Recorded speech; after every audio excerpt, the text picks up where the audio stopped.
Okay, it's Dr. May again from BreakTheCageMD.com. This one's simple.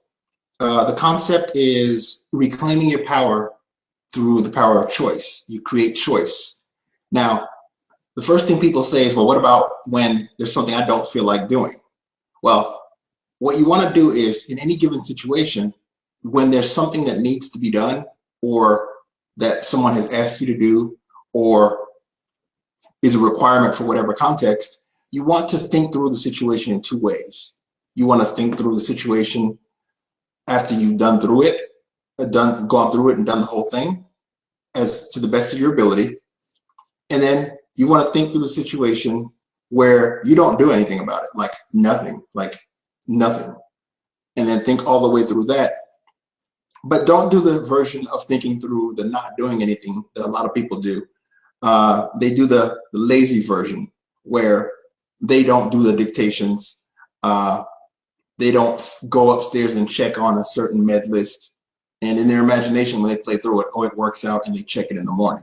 You want to do the worst case scenario. You want to, as you're sitting in the call room about to go to sleep and you get that automatic voice telling you go check on the thing, to go upstairs and check on the prescriptions or the med list, think through, okay, instead of saying I have to go up there and check it, say, I'm going to choose to go up there and check it. Okay, well, let me choose not to go up there and check it. Think through the worst scenario. What's the worst that could happen? Well, you don't go up there and check. You left something off. In the morning, everything hits the fan. Patient dies. You end up having an M&M on the week that the patient, who happened to be a celebrity, had a major newscast coming up. And I used to work in a psych unit, so you can see how that could play out really easily, having the right bipolar person have a meltdown right before a TV show in Miami. So you want to imagine the worst case scenario. Your brain preys on uncertainty. And by thinking through both of those scenarios viscerally, what you do is you, to a certain extent, eliminate that wiggle room of uncertainty. Now, what happens in the thought process is, until you've made a decision between those two things, you're in what's called deliberative mode. Your brain, deliberative mindset.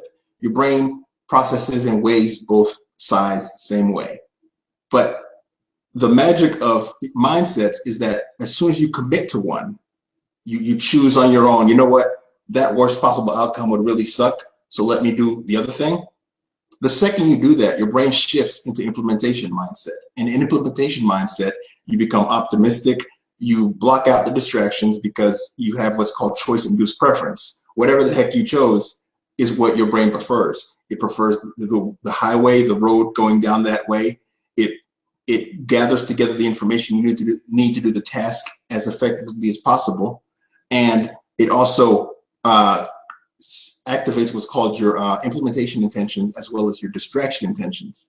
So all the things that you want to not be bothered by get blocked out the second you commit to a pathway. Now, one more thing is worth noticing. It's the difference between commitment and compliance. So by building in choice, you're not complying, you're not doing as you're told, you're choosing, even though it was something that was one of your duties, your responsibilities, you're choosing to do the thing.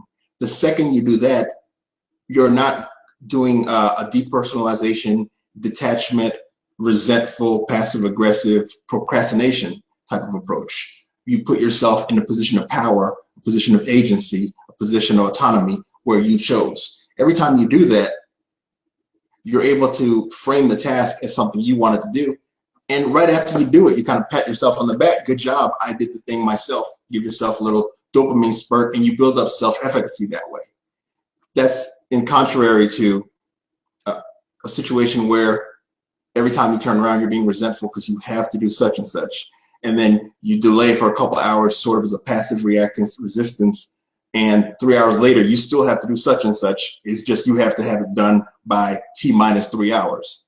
So it's simple things like that that accumulate throughout the course of your career and eventually destroy your sense of self-worth incrementally and lead to burnout. So Dr. May, take care.